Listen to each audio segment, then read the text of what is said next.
E só um paralelo aqui. O que te fez pensar em começar a escolher fazer psicologia? Você falou que não veio assim inicialmente, mas o que falou? Eu vou fazer psicologia. Porque, na verdade, quando eu formei no ensino médio, a minha vontade mesmo era arquitetura. Eu sempre achei que eu tinha vocação para ser arquiteta, né? Porque eu era muito boa em decorar as coisas, assim. Só que não tinha como fazer naquele momento. E aí eu fiquei 1 ano sem estudar. E a partir do momento ali que eu fiquei 1 ano sem estudar, meio que assim, sabe aquela coisa que os nossos pais querem fazer uma coisa e aí meio que você sente que você tem que dar continuidade naquele sonho? Eu sinto que naquele momento foi o que eu escolhi fazer. Era um sonho da minha mãe naquele momento, que ela naquele momento não, na verdade, era o sonho dela ter feito psicologia. Ela nunca conseguiu fazer, né, por questões da família. E aí, assim, naquele momento ali, veio pra mim. Não sei se foi por tanto que ela falava sobre aquilo, mas eu decidi fazer. Quando eu entrei na faculdade, de verdade, eu não sabia nem pra que lado passava a psicologia. Sabe quando você entra bem, assim, cego mesmo? E a gente descobre que, na verdade, não é a psicologia, são as psicologias, porque aí tem psicanálise, gestalt terapia, TCC e várias outras abordagens, e que, na verdade, tudo está dentro da psicologia. Desde também trabalhar em hospital, trabalhar em clínica, trabalhar no RH de uma empresa. Conta um pouquinho mais essa descoberta. Interessante porque, assim, hoje eu trabalho com a TCC, né, com a terapia cognitiva. Desde quando eu comecei lá na faculdade, que foi apresentado todas essas teorias, nada me chamava a atenção. E assim, eu comecei realmente a me interessar pela psicologia quando a gente foi para os estágios. E eu sinto que isso é uma característica muito dos estudantes da psicologia em específico, porque começa a fazer sentido quando você começa a aplicar. Porque a teoria em si, principalmente do início do curso, ela não faz muito sentido. Porque como é que eu vou aplicar isso aqui? Como é que eu vou aplicar, por exemplo, um conceito ali da psicologia social, da psicanálise? Não faz muito sentido ali. Então, quando a gente foi para os estágios básicos ali, começou a fazer um pouco mais sentido. Mas o estágio profissionalizante em si, ele que te dá aquela sensação assim, caramba, é uma responsabilidade muito grande você lidar com a vida. Independente se eu estou lidando na clínica, se eu estou lidando com o organizacional, que foi no momento ali que eu achei que eu estava formando, eu pensei assim, eu quero ser psicóloga organizacional. Era o que me chamou a atenção, eu profissionalizei naquilo, comecei a trabalhar no início da minha carreira em empresas, conciliando com escola e clínica, então trabalhava os 3 turnos, manhã, tarde e noite, em cada um desses, de manhã na empresa, de tarde na escola e de noite eu comecei a atender na clínica. E aí, enquanto, naturalmente, as coisas foram tomando esse curso, sabe? Mas, assim, no primeiro momento lá dentro da faculdade, eu fiquei muito perdida, não tinha nem essa noção. E uma coisa que me chama a atenção é que, assim, quando as pessoas começam a faculdade, eu ouço isso muito. Fala assim, se você vai fazer psicologia achando que você vai se entender, esquece. Porque você sai de lá muito mais confuso. Eu não sei se você já ouviu as pessoas falarem sobre isso no curso de psicologia. E eu acho que isso é algo que não é verdade. Porque a psicologia, ela contribui muito para a gente enquanto psicólogos. É um autoconhecimento. Você acaba tendo muita facilidade para lidar com a sua própria vida, com seus próprios relacionamentos, com a resolução dos seus problemas. Então, você passa a se conhecer melhor, você passa a entender melhor de pessoas. Ela não complica mais a sua vida como é pregado quando você entra na faculdade. Legal você falar sobre isso. Eu lembro, agora você falando, eu lembro de uma passagem da coordenadora do curso de psicologia entrar na minha sala. Nessa época eu ainda acho que eu não era seu colega. Para quem não sabe, eu demorei um tempo a mais para formar, porque às vezes eu faltava em algumas aulas. Teve o casamento, basicamente um evento da minha irmã fora do Brasil. E eu fui lá e perdi todas as provas que eu tinha para fazer na faculdade, mas tudo bem, deu tudo certo. Até uma curiosidade, Jéssica, por exemplo, falando um pouquinho, e vou voltar também nesse dia da coordenadora, mas eu lembro dessa questão da psicologia, colocar em prática. Eu comecei também, antes de me formar, já começando a atender, fazer umas palestras gratuitas do jeito que dava, sem muito ainda estratégia empresarial, mas colocando a mão na massa para sentir a diferença que fazia. E eu lembro da coordenadora do curso dizer, olha, se você pensa em fazer dinheiro com psicologia, pode esquecer que ninguém que é psicólogo ganha dinheiro. A coordenadora do curso falou isso no início. E sabe o que era o mais louco? No início eu comprei essa ideia, que devia ser uma missão, que devia ser só ajudar pessoas, mas curiosamente, no meio da trajetória eu percebi, pelo menos falando por mim, que, nossa, se eu consigo fazer com que seja possível eu ser remunerado, consequentemente isso é porque eu estou ajudando mais pessoas, porque eu estou impactando mais vidas, porque eu estou me tornando um ser humano melhor também, que está crescendo pessoal, profissionalmente. Eu não sei, você já ouviu alguma coisa do tipo? Eu tenho muito gravado na minha mente quando a gente foi entregar. No caso era o TCC que se falava, né, o trabalho de conclusão de curso, mas tinha outro nome que era o PI. E aí a gente tinha que fazer Eu não tive. Sorte sua, né? E aí a gente tinha que, no meu caso, fazer um projeto de carreira e entregar, né? E esse era o trabalho de conclusão de curso. E aí, assim, era meio que descrevendo o que você queria fazer ali. Então, eu lembro que eu descrevi exatamente o que eu gostaria para minha carreira. E eu tinha muita vontade de trabalhar em empresa. Eu coloquei exatamente o que eu comecei a viver depois que eu saí da faculdade. Só que ali eu coloquei o salário que eu queria ganhar. E aí tinha um médico na nossa sala. E aí eu tinha assim, muita afinidade durante todo o curso, né, com esse colega. E aí a gente conversando lá e trocando ideia e tal, e ele foi e pegou o meu trabalho para poder ler. E tava lá escrito a quantia realmente que eu queria ganhar, sabe? Aí ele virou para mim e falou assim: "Você tá doida? Tipo assim, você tá querendo ganhar como médico, como psicólogo?" Ele falou exatamente, eu nunca esqueci isso. Isso é impossível. E aí, pra mim, aquilo ali não me afetou em nada. Porque eu sempre tive uma crença muito forte de que tudo que a gente é capaz de sonhar, a gente é capaz de realizar. Então, assim, eu lembro muito bem de que, assim, as pessoas realmente, elas não acham que a psicologia, e isso é até hoje, que a psicologia pode dar dinheiro, que a psicologia vai te levar em algum lugar. Então, para mim, isso é um mito muito grande. E eu sinto que a gente tem essa obrigação de levar isso para as pessoas. Porque a psicologia está cada vez mais crescendo, é uma profissão do futuro, as pessoas têm se interessado muito mais por ela hoje, só que, ao mesmo tempo, elas desacreditam justamente por achar que isso não pode ser um meio de sobrevivência para elas. E uma coisa que é importante também trazer, para mim não é nem só questão do psicólogo, é questão de qualquer área. Se a gente conseguir se diferenciar, aprender sobre conceitos de gestão, marketing, outras estratégias, pode ser qualquer área. Você pode fazer qualquer coisa que tem possibilidade de crescer ali dentro. Lógico que aí tem que acertar o modelo de negócio. Exemplo, além de... Você pode trabalhar numa empresa, talvez na área organizacional, mas você também pode, quem sabe, criar seus próprios treinamentos, seus próprios cursos. Uhum. Você pode, quem sabe, montar uma instituição, quem sabe uma clínica onde você não atenda sozinho, tem outros profissionais atendendo com você, e você como psicólogo também.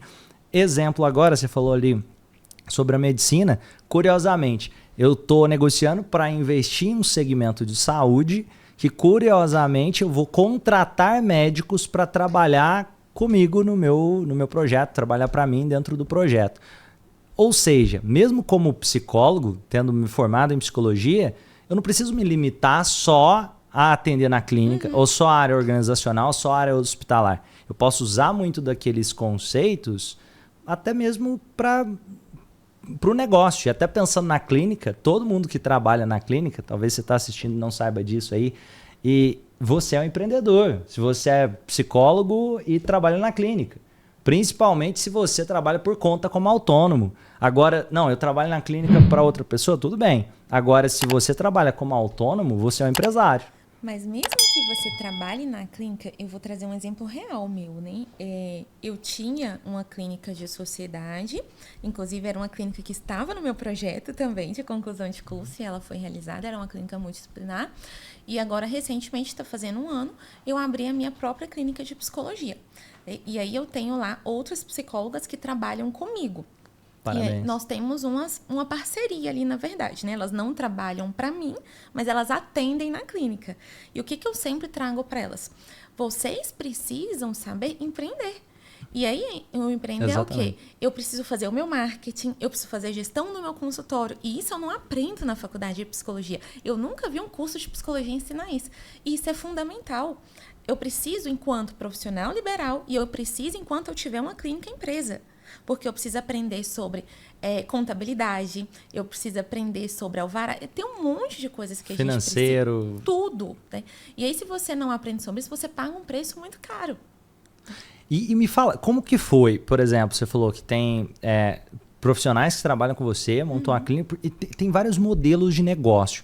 Eu também, por exemplo, esse que eu falei que eu estou negociando e pretendo também montar na área da saúde, que vão vir médicos trabalhando, não é bem trabalhando para mim, mas comigo, como você falou, pelo fato de que ele vai estar recebendo, abrindo completamente o modelo de negócio, ele vai estar recebendo um tanto, eu vou estar trazendo os clientes e eu vou estar recebendo uma porcentagem por ajudar a trazer aqueles clientes, todo mundo sai ganhando. Então, da mesma forma, eu tenho, inclusive, se você está assistindo aqui, quiser fazer terapia online, tem um link aqui onde eu recomendo profissionais. E aí como que funciona? Obviamente, eu recomendo excelentes profissionais e que eu possa ganhar uma comissão e o profissional ganhar. Mas como que isso se torna sustentável e possível? Porque é bom para a pessoa, é bom para mim, todo mundo sai ganhando e se torna um modelo de negócio. Eu queria entender um pouco mais. Para quem está assistindo e pensa, nossa, eu queria montar uma clínica, mas não sei nada, como que eu começo esse negócio? O que você recomendaria? Quais foram os seus passos? Primeira coisa, você primeiro deve começar atendendo em algum lugar. Você não tem que ir de cara, porque você não tem nem noção de como é que funciona. Né? Eu vou trazer um pouco da minha história para ver se faz sentido, assim, posso ajudar quem está assistindo, né? Quando realmente eu saí da faculdade, e uma coisa que já me ajudou muito, que foi todos esses cursos que eu mencionei aqui, né? Que uma coisa que a gente já tinha conversado sobre isso na faculdade, sobre o coach, né? Porque a gente tinha feito ali Paulo Vieira, né? Se conhecia e tal, não sei se você lembra dessa nossa conversa.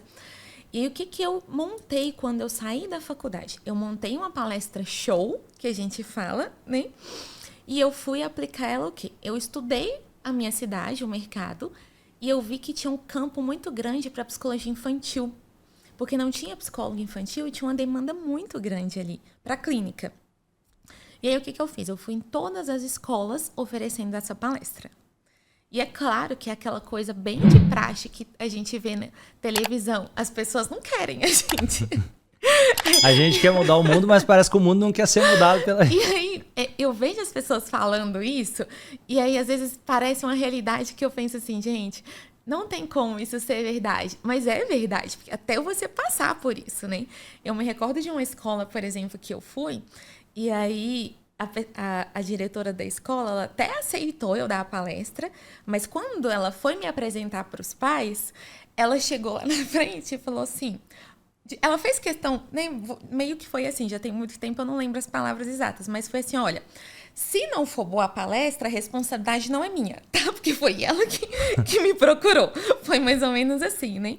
Só que eu tinha realmente me preparado muito para essas palestras, porque eu sabia que ali eu poderia fazer o meu nome. E era a forma de eu trazer pessoas e criar realmente uma estrutura para começar a atender. E aí, quando eu comecei a aplicar essas palestras para os pais, mesmo não tendo filhos, eu estudei como que aplicar psicologia positiva na criação de filhos. Ou seja, como eu posso educar sem bater, sem gritar, de uma forma positiva.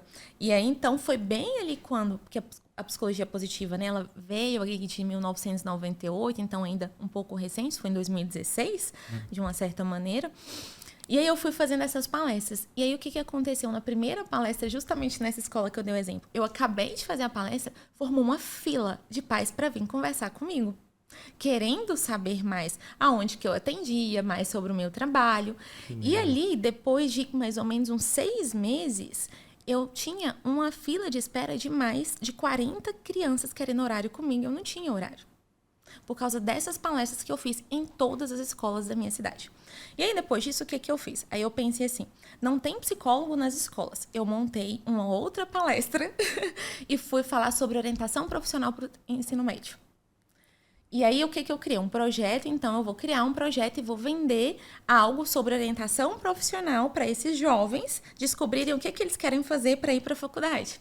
Aí, na primeira escola, eu fui em 3. Na primeira escola que eu fiz, que eles me fizeram a proposta? A gente quer te contratar como nossa psicóloga. Aí não tinha nem como eu vender mais o projeto para as outras escolas, né? E aí eu fui tendo essa, e para mim isso é empreender. Porque você vai tendo essas ideias, né? Isso é natural, porque você faz uma coisa e essa coisa vai puxando a outra ideia e assim vai funcionando.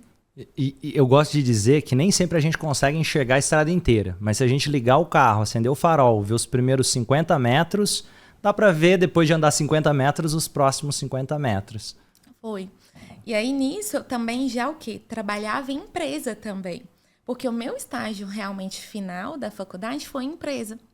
E a empresa que eu fiz o estágio lá na minha cidade, eles quiseram me contratar para poder trabalhar para eles.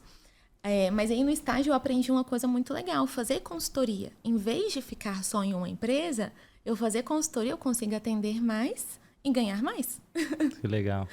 E aí o que me chamou a atenção na psicologia organizacional? Que a professora falou uma coisa que eu achei muito legal. A psicologia organizacional, ela te dá um retorno mais rápido quando você forma, porque você não tem que investir dinheiro para quem está saindo da faculdade, montando um consultório. Mesmo que você vai sublocar de uma certa maneira, você tem que ter um primeiro investimento ali. E nessa época ainda não era comum o atendimento online. Não, nem se falava disso, na verdade. Porque as pessoas, se ainda existe esse preconceito hoje, não tinha, né? Não tinha nem essa noção. Porque até eu mesma, eu comecei a atender online de 2017 para cá.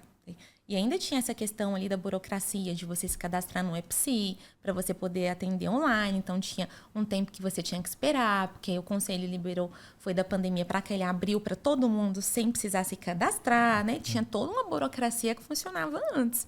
Então, não era assim antes, não era tão falado, né? Então, era muito mais o presencial. Por isso que eu investi muito nessa coisa ali das palestras e tudo. E realmente eu fui formando muita fila de espera. Então, quando chegou o ponto de eu lotar a agenda na clínica, aí eu deixei a escola, porque já não compensava mais eu ficar na escola. Aí eu preenchi esse segundo turno na clínica e depois eu deixei a empresa. Aí quando eu vi que tudo isso estava ficando muito bom, o que eu comecei a fazer? Aí eu comecei a dar palestras o dia inteiro promovendo workshops. Aí só que eu comecei a focar só em mulheres. E aí a partir disso, por quê? Porque quando eu ia nesses cursos, nesses eventos, eu peguei e falei assim, por que eu não fazer dessa maneira? Só que lá na minha cidade, porque lá também não tinha isso. Justamente porque não era como é hoje. E aí eu comecei a fazer dessa maneira. Eu comecei a fazer primeiro aos finais de semana. Depois eu comecei a estruturei o Escola da Vida, que é o curso que eu tenho hoje, que é de 8 semanas.